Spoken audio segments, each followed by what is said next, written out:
Invisible cars, DNA swapping, ice palaces, Madonna. Die Another Day is either a misunderstood Bond milestone or the franchise's most extravagant misfire. Released for the series' 40th anniversary, it tried to honor the past while surfing into the future, literally. But was it too much of everything? Or is there a method to the madness? Let's reassess Pierce Brosnan's final outing as 007 and ask, beneath the CGI and the chaos, is there a Bond worth saving? Hi, this is Dan. And Tom. Of SpyMovieNavigator.com and our show Cracking the Code of Spy Movies. And we're happy to bring back Vicky to help us figure this one out. Welcome back, Vicky. I'm happy to be back. All right. Very good to have you here. Yeah. All right. Pierce Brosnan went from a stellar GoldenEye debut as James Bond with a great storyline, plot development, and a character interest in a true Bond spy movie to Die Another Day, which was almost a sci-fi movie. So let's see if there are any real diamonds in Die Another Day. Yeah, no, there aren't any. Well, maybe one thing. I guess I'll say later. But other than that, there's no diamonds in this one for me. All right, why is it hated so much? I don't actually hate it, but it's not a go-to film for me. And I am a big, huge Brosnan fan. So, Yeah, I know. Wow. I know you like this one better than I do. I know that. I mean, why do I hate it? I mean, I could be talking for hours. So I'm just gonna let's just go forward. Man. I don't like this movie. Apparently not. All right, thanks. All right. In a nutshell, this is a James Bond movie, pretty much like no other James Bond movie, and that may not mean in a good way, as you can hear already. This movie crammed a whole lot of funk into its 2-hour and 13-minute run. Like, we get an invisible car, the ultimate cue car gadget, a villain who is Korean but has some surgery and other tech devices that make him look and sound British. And oh yeah, he has tons of money, of course, and a diamond-faced henchman for the first time. Hopefully for the last time. Probably will be. And a huge space weapon that requires a lot of diamonds. Now, throw in a very solid pre-title sequence, which it was, that morphs into a more science fiction movie, a little CGI, which was a true low point of this movie, some inconsistent writing in terms of dialogue, and an overall feel a viewer gets while watching the movie, and you get Die Another Day. Yeah, and only one of those things in your list was a positive, Dan. Yeah, I know. All right. That's the way it really is, I think, and that's how most people feel about this movie. But there are some elements in here. Other James Bond movies come to mind that teeter on the edge like this one, like Moonraker, though Moonraker was a pretty well-received Bond movie, and it did well at the box office. Yeah, I think that's because it was fine until that fight in space. Yeah, even the battle inside the space station was fine. And the first part of Moonraker was actually a pretty decent James Bond movie. It was when they got into that space fight outside that it kind of lost it for me. Yeah. Okay, so let's dig into all of this and more and our reasons why Die Another Day might be just a good name for a James Bond flick. Often James Bond movies welcome the excess.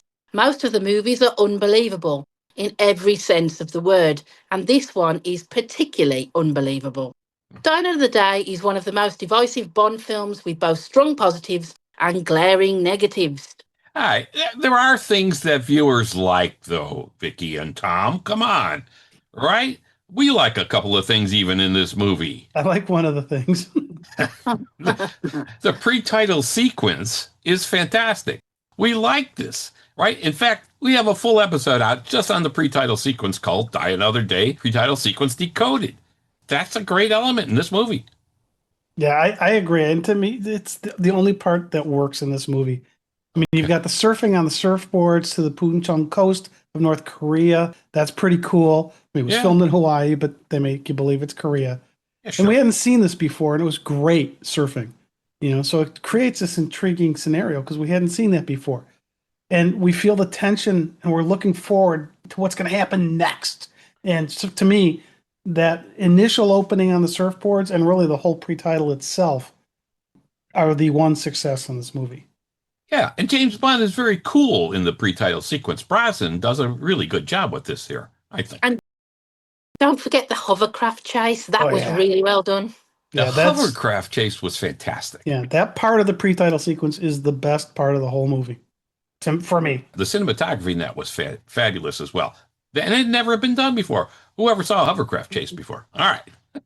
Now, let's look into the title sequence. I actually like the title sequence as it reveals part of the story, which is kind of neat, except for Madonna's music. Overall, it was pretty solid, but I would skip the Madonna music. So, all in all, it's a pretty good start, right? We got a good pre-title sequence. We got a good title sequence. It's a clever use of storytelling rather than having another 20 minutes of dialogue. Carrying the story forward through the title song was highly effective.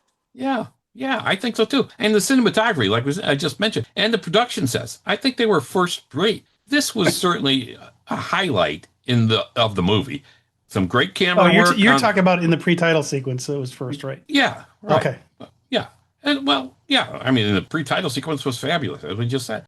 I mean, certainly it was a highlight. And I think there's great camera work in the hovercraft chase. I actually think there's great camera work in the sword fight, the Iceland chase, and in general, good camera work and cinematography. So overall, the movie is visually, I think, appealing. So kudos to David Tattersall, the cinematographer here, and production design by Peter Lamont. I mean, fantastic. Yeah, so I'll give you that this is a visually nice movie to look at. Okay. Because they've always done a great job with cinematography and production, except for their use of CGI. Well, yes. Yeah. Well, the CGI part was an issue. Now, everyone hates the CGI part. Lee Tamahori even hated the CGI thing. And he looked back reflectively saying he wished he could have changed that now. So, hey, everybody agrees to that. Now, let's look at the music. The music by David Arnold, it had mixed reviews, which I guess I could see. The Madonna theme, well, I kind of told you my idea of that. I'd say trash it, but I did not like it. I don't mind the title song. You can't really belt it out like Thunderball or Goldfinger, but I think it fits with the tone of the film that they wanted to achieve. Okay. All right. So you're giving Madonna a break here. All right. Okay.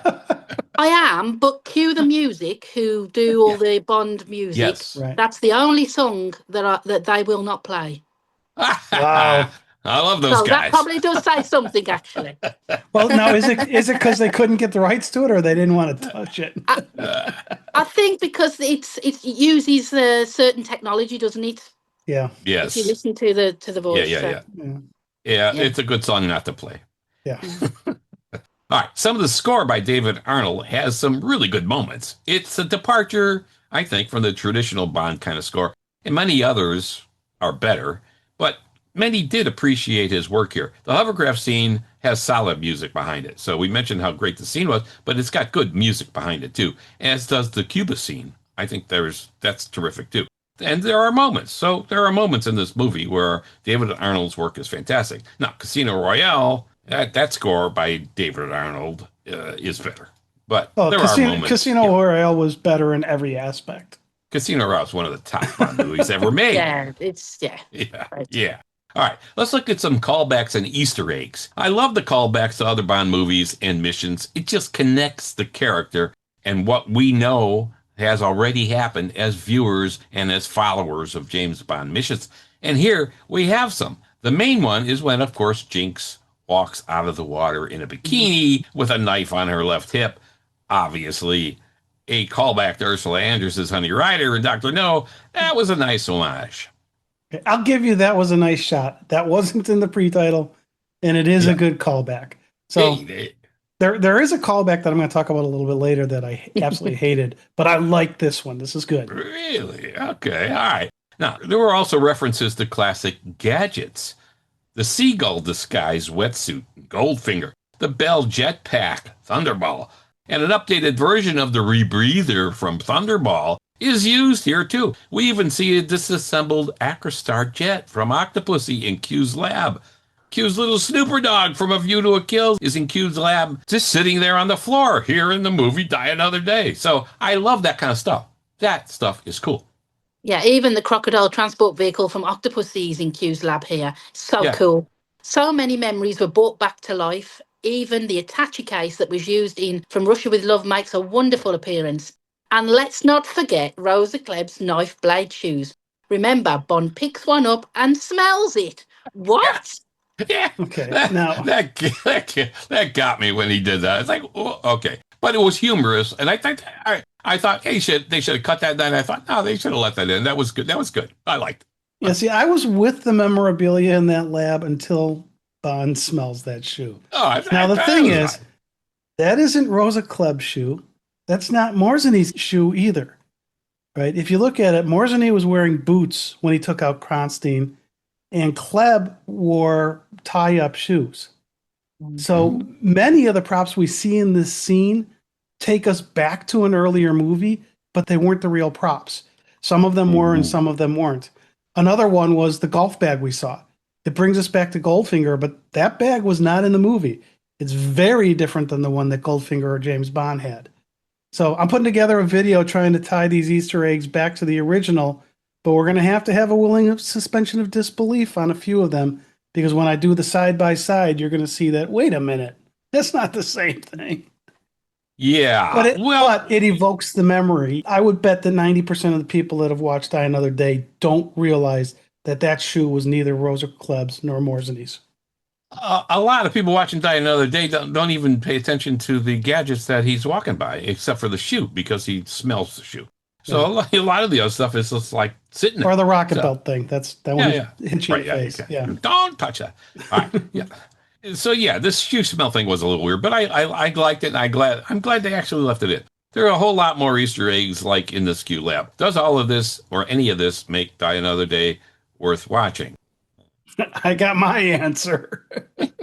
There are really spectacular callbacks to previous missions, and connecting this Bond with all the other missions that came before, I think, is good. I always like that in Bond movies. I love an Easter egg. As fans, we are like kids in a toy shop spotting them. It's a nod to the past, and I think adding these on the 40th anniversary of Eon Bond films was a great idea. Yep, I agree. I agree with you there. There's some good things in this movie. All right. Now, look closely on the shelf just sitting there in Q's lab that we didn't mention is a gold bar. Yeah, from Goldfinger.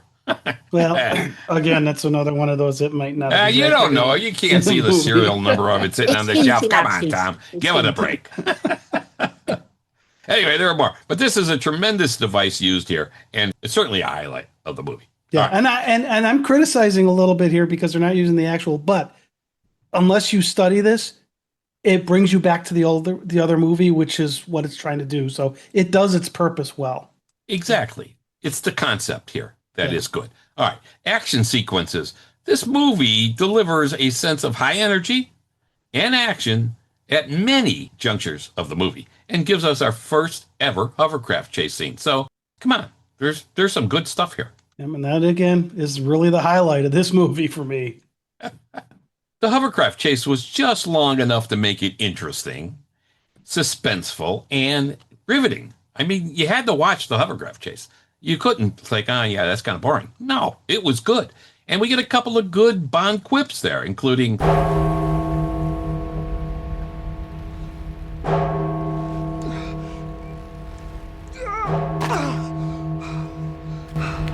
Saved by the Bell. Come on. Good writing and good action. I love it. I love the fact that the chase was done at Holywell Bay in Cornwall in England, and it's a fantastic beach, which I visited a number of years ago. And all the buildings and the crosses that were on the beach are still there. Wow. Really? Yeah, I'm so jealous that you live in the UK instead of here in the US, because it's so much easier for you to get to some of these things. And I'm also glad you get to take advantage of them, both with and without the 007 GB fan club. I mean, it's really good to see. And, those clubs over there in Europe do a great job of being able to get to all these scenes. Yeah.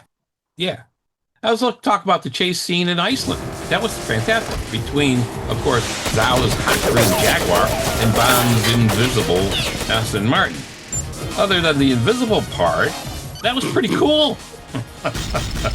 It was well done. I mean, lots of excitement and very Bond-like.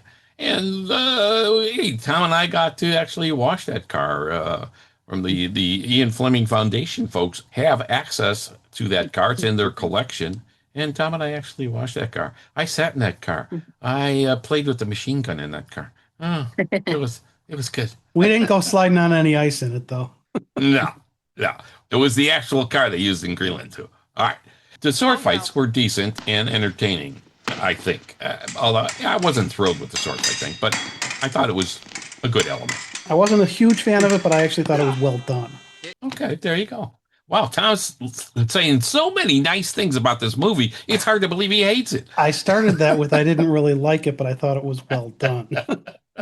I thought it was really well done, and I thought it was a good part of the film. Just ditch Madonna in this particular scene. There you go. Yeah, ditch All Madonna right. from the whole movie. Yeah, I like that. I like that. She was superfluous in that scene. Yeah. Toby Stevens as Gustav Graves, I thought was actually pretty good, as was Rosamund Pike as Miranda Frost. Halle Berry as Jinx, well, okay, that's fine.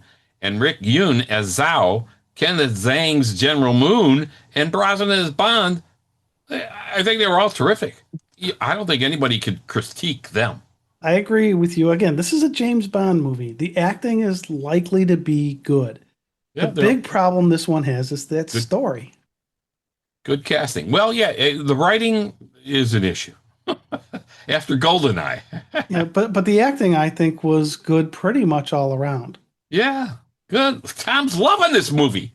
Guys, this is why this film ranks lower for me, and it's because of the acting. Wow. There are certain scenes that make me cringe. And it's so over the top. Now, take the scene where Graves lands outside Buckingham Palace wearing a parachute. This is an awful scene. It is wooden, over the top, and totally unbelievable, especially that it's the reporters.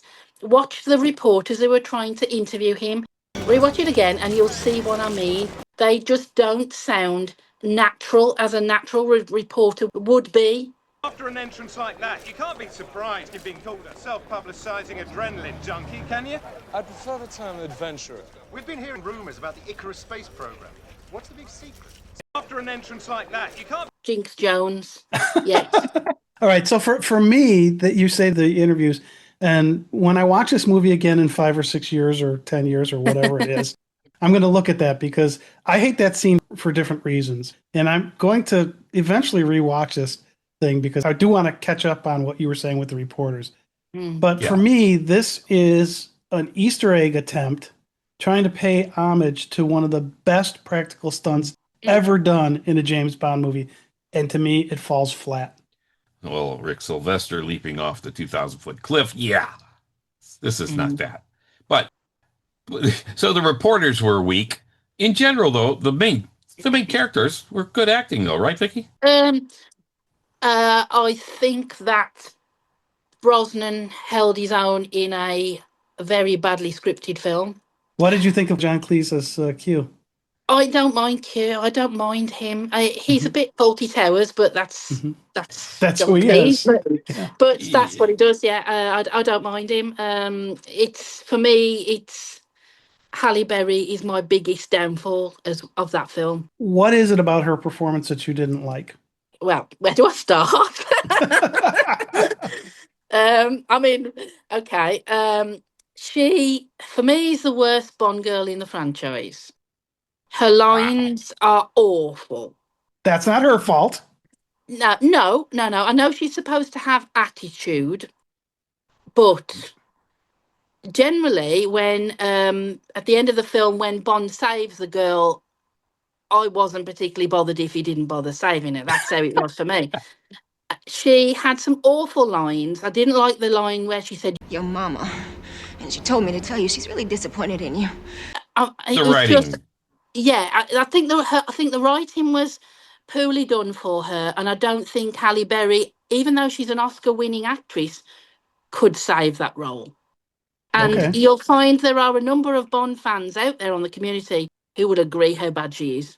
Okay. Yeah. I think her best moment was coming out of the water, but yeah, the dialogue, the writing, it limps. In fact, I don't think it has a leg to walk on, actually. So it's worse than limping. Jeez. It's like, holy crap. Yeah, see, But yeah. for me, I go kind of hot and cold on her. Sometimes I like her, but I totally understand where you're coming from, Vicky. And I think a big part of the problem was that script wasn't good. And for some reason, they wrote a script for a Jinx spinoff. And thank God that was never made. Yeah. Yeah. All right. So, I mean, the whole movie is bold in lots of ways, and sometimes in bad ways. It's bold. It embraces the whole concept of over-the-top Bond stuff, the whole formula of Bond just being crazy and over-top extravagant. Everything, crazy gadgets, the invisible car and all that stuff, the Ice Palace, which I thought was pretty cool. Some people say, that was really a stupid thing. I thought the Ice Palace was pretty good. And, of course, the villain's got to be this megalomaniac guy again. For me, I like License to Kill. I like a regular guy. Hey, I got a drug empire. I want to run my little drug empire. That's real. That's something. I don't have to be running the world. I got to make a space weapon or whatever. Yeah. That kind of stuff, just crazy. Anyway, all right. So Jinx, we're up and down on Jinx. We don't know what we like her or not. I didn't mind Halle Berry as Jinx, but the dialogue, you're right, Vicky. Her lines, hey, yeah, bad. All right. Let's see if there are any memorable moments in this movie. No. Love or hate the Something movie. that I'll unfortunately never forget. You love or hate the movie. It really is packed with some unforgettable elements, even though some, like you're saying, I think, Tom, you would like to forget. But Yeah, I mean, I hate, I can't say hate enough. The diamond-faced henchman thing. I'm just totally hate him. wow. I'm quite surprised by that. I just don't think there's worse sort of characters, and not necessarily in this particular film, but in general. I don't have an issue with the character. I haven't got it with me, but I even don't. have a replica of him in my 30-year-old Bond collection Wow. with diamonds in his face. Yes, yeah, it's the diamond. He himself is fine. It's the stupid diamonds. I don't mind that the diamond blew up and they ended up in his face. What bothers me is he kept them there because that's hard to shave. Yeah. I mean, All right. Now, Vicky, you just mentioned you have a replica of him, and you've got a YouTube channel, The Bond Room Unlocked, and you've got some great stuff in there. And I've been into your Bond room, and it is quite impressive. So kudos to you on that. There's a bit more in there since you Since I was there. visited. Well, it's been a while. So 30 years of collecting. Yeah. That's fantastic. 5 years or something since I was So there. check out Vicky's channel. Yep, The absolutely. Bond Room Unlocked. The Bond Room Unlocked. All right. Let's get to the bad. Well, let's turn this over to Tom and we'll just relax. All right. And I'm going to start with the CGI, which was probably not where you figured I'd start. This movie relies heavily on some very questionable CGI, particularly in that parachute kite or whatever kind of surfing scene that was. And Lee Tamahori said at one point he wishes he didn't use CGI. Yeah. He said it was a hard stunt to pull off as a practical stunt. Yeah. But those CGI is pretty standard in movies today. When Die Another Day was released in 2002, VFX methods weren't as refined as they are today, and he wishes he could go back and do that again. And he takes full responsibility. And I agree with him. I mean, one of the big pluses of the Mission Impossible movies is the practical stunts. And yes, there is some CGI in Mission Impossible, but mostly to augment, not to make the stunt work. And this surfing scene was just terrible. Yeah. I don't mind CGI when it's done well. And to be honest, I think Tamahori's just trying to get himself out of a hole. If you look at the CGI in the Lord of the Rings trilogy that came out around the same time, it's perfect. It's well done. You're right. See, Vicky, I was going to say the same thing. In 2002, it wasn't horrible CGI technology. No, it was horrible in this movie. Yeah. But if you watch Lord of the Rings now, it still holds. It still holds up. Yes. You watch that scene now for Die Another Day, and it's like, well, you just laugh at it. Yeah. It's laughable. It's laughable. Yeah. I mean, everyone remembers that about this movie, right? That's right, yeah. Well, and the thing that's so surprising is James Bond usually nails their production values. And it's amazing to me that they got this one so wrong. And let it go. That's the scary part. They did it and said, yeah, okay, well, yeah, I'll keep it. Yeah, and I can't let it go either. Yeah. Just the CGI stuff was enough to turn people off. True, solid James Bond fans turn them off on this movie in a big way. And many just can't get over it. You just can't get over how bad these scenes were. And they hate the movie and other reasons too. I'm sure Tom will get into some. But now I'm going to actually surprise you here. The CGI work they did with the invisible car, I actually thought worked. Right. The big CGI problem I have is that surfing scene. And the whole whether you're a big fan of the invisible car or not, I actually think that was a better use of CGI in this movie than the surf scene was. Yeah, I thought so too. I thought the CGI stuff in the invisible car was pretty solid. Actually, it actually looked good. I liked it. All right, let's look at the tonal quality of this movie. Are there any inconsistencies in that, Tom? No, none. When a movie like Die Another Day starts as a grounded, tough espionage thriller, like we get in that pre-title, and then moves audaciously and quickly into a science fiction type movie, the movie loses the fundamental formula from the previous James Bond movies. And of course, Moonraker comes to mind as well. Another solid beginning to the movie that they tried to get cute with, brought in sci-fi, and blew the movie. Yeah, look back up from Rush with Love, Thunderball, Goldfinger, The Living Daylights, License to Kill, For Your Eyes Only, The Spy Who Loved Me, etc., etc. These stuck pretty much to the James Bond formula. And Die Another Day just happened to just break the mold. Yeah, well, that's true. I don't think there's any question about that. Now, there is nothing wrong with tweaking things to try to make them better. And so they tried, right? Certainly looking back, it is easy to see that this movie is not so great, according to Tom, especially. Yeah. But if you listen to Lee Tamahori, it really sounds like, even at the time, they knew it wasn't all that great. I mean, that's the thing. If you really listen to what he said, it really does sound like they knew it wasn't all that great. But doing it as a practical stunt, like you said, was difficult. But my problem is they knew it wasn't great, and they left it in. Yeah, but some of the... you just said that they knew it was going to be difficult. Some of the very best practical stunts are difficult. Look at that Asgard jump that Rick Sylvester did in The Spy Who Loved Me. Yeah. That was hard. I mean, that was a really hard stunt. It was practical. It was awesome. When it turns into one of the best stunts in the movie, in part in the series, in part because we all knew how hard that was.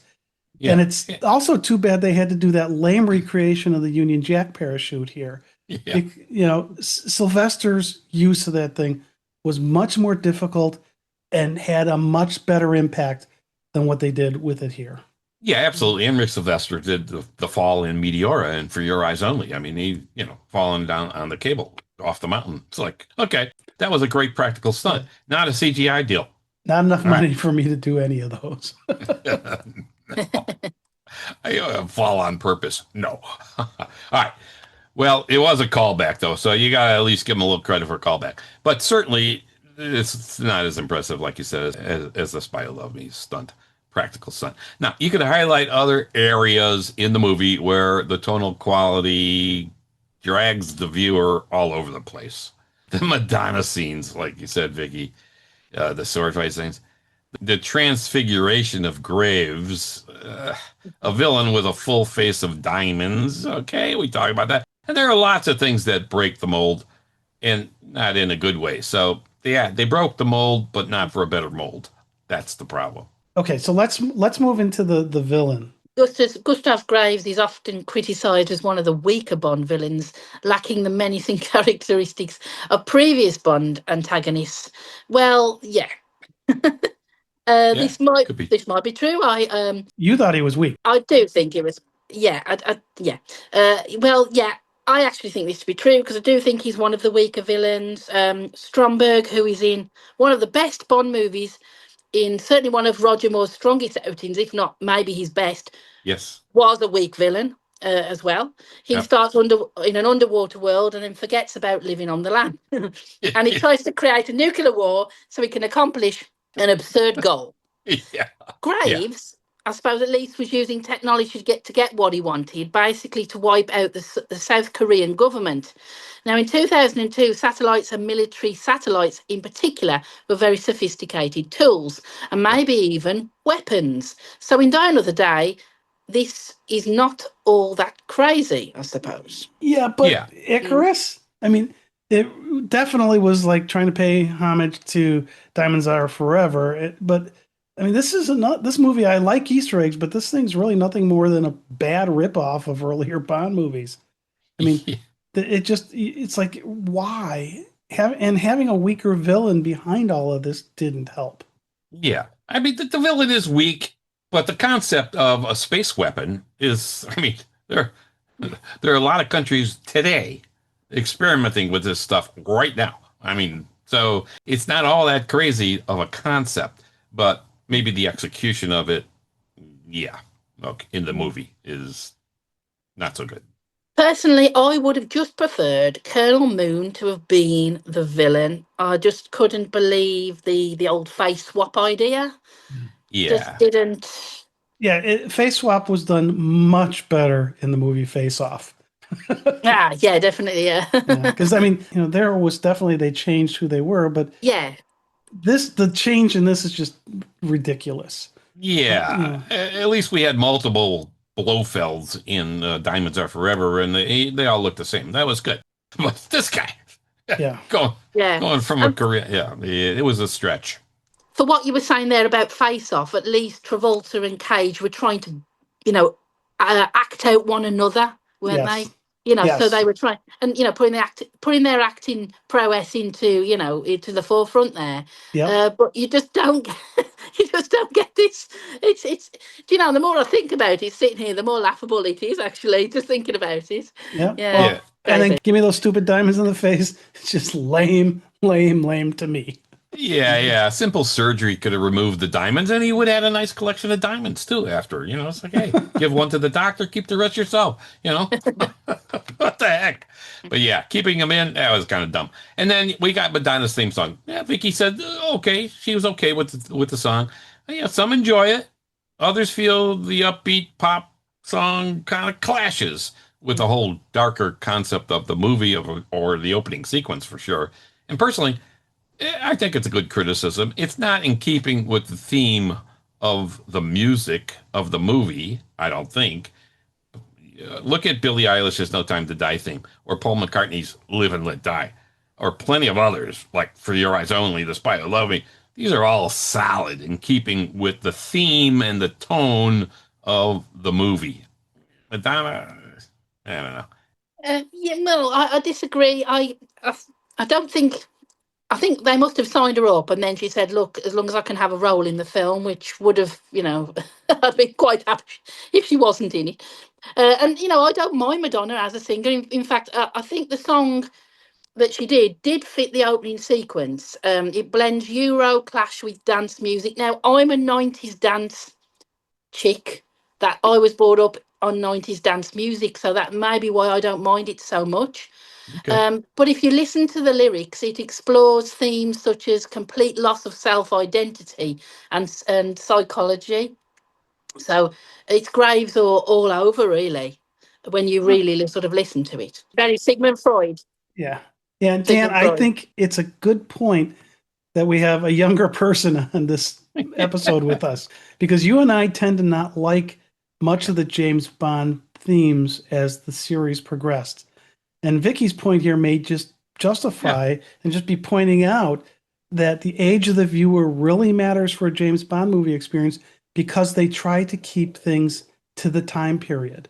Yeah, well, I like the point of the lyrics that Vicky brought on. Hey, it complete loss of self identity, psychology, and all that. Okay, that might save it for me, and I'm going to re-listen to it. Yeah, well, I think the thing is as well, around that sort of time, this is the type of music that Madonna was making. She'd moved on sort of from that 80s, Right. when she first came out. She was doing a lot of this sort of repetitive dance type music. And, she's a popular icon figure. So I think that's probably why they went down that route. Right, You know, and production's always got one of the top performers around for the I for their think people songs. find it quite repetitive. I think they just keep hearing the die another day, die another day. And I think that's it. But there is a little bit more to it. It's not my favourite. I'm not saying it's a favourite, but I don't dislike it. I don't, you know. All right. Let's look at the gadgets, the over-the-top gadgets, and we'll just talk a little bit about this. So you have the complete transformation of Gustav Graves we talked about, which was certainly a stretch. The invisible car threw a lot of fans over the edge. Even for a Bond gadget, it was a little bit out there. However, we say in our episode about gadgets in the world is not enough and Die Another Day, there was indeed legitimate experimentation going on before this movie came out with the concept of invisible cloaks. The Japanese had a video on this where a man wore this cape and it looked like you were looking right through him. So yeah, the invisible car was a bit ahead of its time, but not totally implausible. So I'm going to give them a little break on that because some of this stuff was really going on in the real world and it's gotten better now. You know, I don't have an issue with the invisible car. It's my favourite scene in the whole film. Ah, Is there you when go. is when Q and Bond are in the subway. I just love the line, Yeah. Maybe you've been down here too long. the look on Bond's face, and he looks and he looks really impressed as well when the car Yeah. is revealed to him. He looks really impressed with the adaptive camouflage feature. Yeah. I just love that scene. I Now, almost wait for it. Yeah. yeah. Now, Yeah. see, Okay. That's I good. think it's better in that scene than when it's used later in the movie. But in that scene with Q, I think it's really well done. Yeah, and like I said, the CGI part of the chase and all that, in Iceland with the car, I thought it was pretty good. But let's look at the storyline because we talked Oh, about this must a little we? bit. Yeah, the storyline, if there is one, let's talk about that.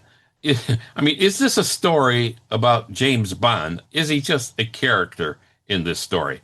And I think in a lot of ways, he's a character in this story. He's not the main focus. The rest of the story gets in his way, I think, in this movie. The villain, the production sets like the Ice Palace, the gadgets, just the events seem to have Bond as a player in the story and not the focus of the story. So I think there's truth in that, and many have complained about this element of the storyline. But I don't know, is that really a bad thing to do once in a while? Not make Bond the central focus? Look at Goldfinger. I mean, didn't that villain kind of stand much larger than life and overshadow Bond in Goldfinger? I think so. I think this is probably the closest to what we have here. But yeah, what dominated the movie? Big flashy visual effects, of course, super gadgets, crushed character development, and compelling storytelling. It was a mess. And all this could be looked at as a major distraction in this movie because it dominates the story and a bad story. So, yeah, Bond is a player in the game here in Die Another Day, and it's a bad game. Yeah, I totally agree. Bond is overshadowed here. And maybe that's a good thing. The movie was so I'd say bad, in my maybe. opinion. Maybe it was good that Bond was just what you call the player in the game. I mean, any chance to pull back from the stench of this movie is probably good. Disassociate himself with the movie. I totally agree. I do think Bond is on the back burner. I think the film is bigger than Bond, and there's so Yeah. much going on. It's basically, for me, a film of two halves. When it gets to the Ice Palace, I think the film goes into meltdown. Oh, Meltdown. I like that. Ice Palace, Meltdown. I like Yeah, very good. Very good. Yeah, Tom talked about the pulling back from the stench of the movie. Yeah, stench. That's a good word for this movie, I think. It's all true. It was overdone, and could it have been done better? Yeah, they could have done a lot of things better in this movie. So I think it could be tolerated to a degree, but not to a big degree. Dan, Hi. did you just say to a degree? I mean, to a degree, Icarus, the ice Oh, melting. I get it. I mean, Yeah. you know, that wasn't That that was wasn't an accident. intentional. Oh, I thought that was No, intentional. Okay. If it wasn't intentional, it was a bad one. The writing here of this story does cause a lot of eyebrow raising, I'm biting my tongue. and not in a good way. Sometimes you raise your eyebrow going, wow, hey, that's pretty good. Not in this movie. You raise your eyebrows thinking, really? They wrote that and put that in the movie and kept it? wow. So they're very unrealistic scenarios, but a lot of James Bond stories have unrealistic scenarios, and we get over it. We say, yeah, okay, we'll have our suspension of disbelief. But there were some cool things in there. The Jaguar and equipped with the machine gun on the rear deck. All that was good, except, it's a convertible. I never understood why a villain or a spy is going to deck out a car like that and make it a convertible where you could maybe easily be shot. That was a little ridiculous. except, well, as I recall, though, Cube made one for Bond, if you remember, in the convertible BMW. Though he did make one for him once. So it's like, okay, maybe it's just a bad idea, but it's been done a couple of times. Yeah, I actually like the ice chase, particularly the part outside on the ice, on the lake, not so much the inside stuff. It was filmed in Iceland on a frozen lake, and they had to construct a dam to keep the water out so the lake remained frozen. Now, Wow. the airbase Little Rissington in the UK was used for extra shots, and they created fake ice caps and mountains to give the suspension of belief that we are in Iceland. Yeah, Yeah. that's pretty good when they do that kind of stuff. And there's the Bond people, the Ian Productions folks. Who knows what Amazon will do? They were always fantastic with that. And you look at it and you go, man, how did they do that? So that's always impressive with any Bond movie. Okay, now I'm going to come in talking about this convertible part that you just mentioned a minute ago, Dan. Yeah. I actually think that pretty much worked. I mean, now first, I have an affinity for Jaguars, so I may be a bit biased, but the way they had that gun mounted, I mean, remember, we've actually been in that car, we've seen it All right, and everything. So to me, getting that close up, I think helped. And it kind of made sense to me that it was a convertible because of the way they structured the gun on it. And so it works. And come on, that was a gorgeous car. It's a gorgeous car. Yeah. No And, question. It is. What I think was odd was why you would have the top down when it's so cold outside. Having that car as a convertible in a warmer climate makes more sense. For me, I've got a Z3 and the top rarely gets lowered in the winter. Yeah, I'm familiar with that Z3 or stuff. You would be. I sold it. Yeah. It was my car before. All right, you just mentioned your BMW Z3.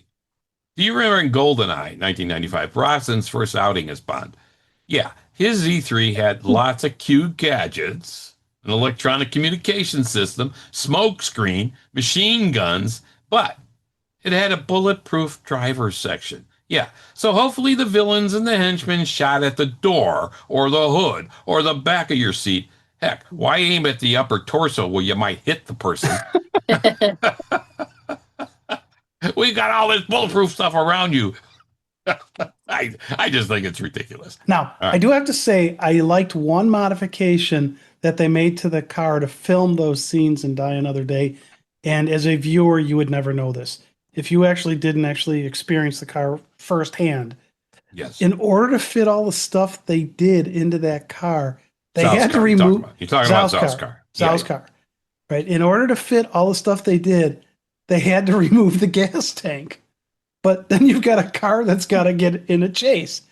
So there was like some small portable, I don't remember if it was a 1 or a 2 gallon plastic gas tank in the trunk. We or the opened boot. they opened the trunk for us to look in there. Right. And there was this little, maybe a 2 or 3 gallon tank. Right. Yeah, and when you say trunk, we call it a trunk here. Boot. Other parts of the world call it a boot. Yeah. Right. Yeah. But to me, when they open up the trunk and you see this little thing in there, it's like that made me laugh. Yeah. It's Yeah, like it you're was- seeing how the sausage clever. is made. Yeah. Well, then again, Bond had to survive a CGI tidal wave, and there was the weapon. And there was the weapon that was a solar ray. We have seen something similar before in The Man with the Golden Gun. And don't So, forget you know. Diamonds Are Forever as well. Yeah, That's true. Diamonds Are Forever, exactly. And there are plenty more moments, too, that, you wonder and think, okay, they're kind of throwbacks. They're kind of, okay. You let them go with the writing. I like the throwbacks in the writing. Most of the writing, not so good. I'm biting my tongue. If you look at the movie in pieces, and maybe it should be blown up into pieces, and maybe that's it. I don't know. Like I do for Moonraker. Here, maybe the first half is a pretty good Bond story and formulaic, which is, in this case, good. like Moonraker. I think like 3/4 of the movie Moonraker is pretty solid Bond stuff. In Die Another Day, when we start into the second half, things get a little dicey. Yeah, So, I would say here, once we leave the pre-title, not even the second half, once we leave the okay. pre-title, it gets dicey. Now, Uh, I will say one thing that impressed me, because when I talk about production values, I was just in Cadiz, Spain last month, and the way they shot some of the scenes for this movie that were supposedly done in Cuba was really well done. That area is really tight. And what they made that look like and how they built the set in that spot was really good production design and good Yeah. cinematography. there you go. Another positive Tom's looking at for this movie. It's really, really nice. All right. Lastly, on the storyline, what did you think of Bond's interaction with women and the overall dialogue? We talked a little about the dialogue being pretty bad. To me and to many, it seemed forced. Even one of my favorite scenes, the homage to Honey Rider, when Jinx walks out of the ocean, a gorgeous setting and all, the dialogue there seemed a bit staged, forced. Bond did not seem as smooth as he usually is, and this is not Brosnan, but the writing. I think Brosnan overall was a good Bond. Tom, here's your chance to talk about Purvis and Wade because you love Purvis and Wade's writing. I've been I biting my know. tongue throughout. I mean, you've heard me rail against this team's writing in many of our episodes, and the badness really starts here. I mean, the world is not enough was fine, but they went downhill quickly. This and No Time to Die are the worst movies of their work, in my opinion. Wow. The movies from Die Another Day and No Time to Die, except for Casino Royale, were dreadful. And with Casino Royale, they had Ian Fleming's novel's base to go off of. Well, that And I was a think good that's base. why it was a pretty decent movie, even with Purvis and Wade's writing. But here, this is Purvis and Wade in all their garbage. Really? What else, Tom? I mean, nothing else about. No, I'm gonna stop there. Vicky, what do you think? Well, as I mentioned earlier, Jinx's dialogue is like the worst thing for me. And when you talk about the CGI surfing, go and have a look at the scene where Jinx dives off the cliff to escape Bond. How, as I said before, she couldn't save this character. That CGI is just as bad as the surfing scene. Yeah. All right. I guess we can say that Die Another Day welcomes and displays a bit of excess. Lots of Bond movies do, though, really. So, we can't critique it only for that. But here, it seems not to work. That's the point. Some think it's all fun, while others think, bottom of my Bond list or near it. This is generally not on the top of people's James Bond movies to watch. Unless your first Bond was this Bond. This is true. I also have heard Bond fans say this is a beer and pizza movie. Mostly beer, I think. Lots and lots of beer. All right. So Might even be something stronger than beer. I'm not sure. So is Die Another Day shooting live rounds or blanks? Tell us what you think by commenting on our social media posts. There are some good elements to this movie as we discussed, but can it really be defended? Vicky?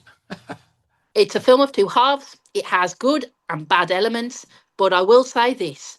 I would rather watch it than No Time to Die. Oh, right. I'm clapping for you there on that one. You're with us on that one. Amen. I agree. Okay. Tom? Yeah, now for me, we often do these where we try to defend something that some people don't like. For me, there's no excuse or need to defend this movie, and I'm just going to leave it at that. Okay. All right. That said, it does have its defenders out there, a few. Some appreciate its boldness, its action sequences, and Pierce Brosnan's performance and performances overall. But it's not the most beloved entry in the franchise. What's your take? Underrated, kind of have a snack and watch fun kind of movie? Or beer movie like like Vicky said? Lots of beer or cocktails or Vespers maybe?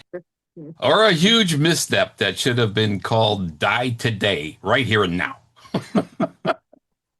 No, that was No Time to Die. The defense rests. If there was a defense. That's a wrap of our attempted defense of Die Another Day. Thank you, Vicky, for joining us on this one. It's great to have you back. Fantastic. Great to have you back, Vicky. And again, can you tell us again what your social media contact stuff and your site is? Yeah. Yes, so I am the Bond Room Unlocked. I have a YouTube channel, a Facebook page, and you can also find me on Instagram. There you go. Yeah, thanks for joining us again. You're welcome. This has been Dan And Tom. And Vicky. of SpyMovieNavigator.com and our show, Cracking the Code of Spy Movies. Go subscribe to our show right now. That helps us out a lot. Thanks for listening. We do appreciate it. Thanks.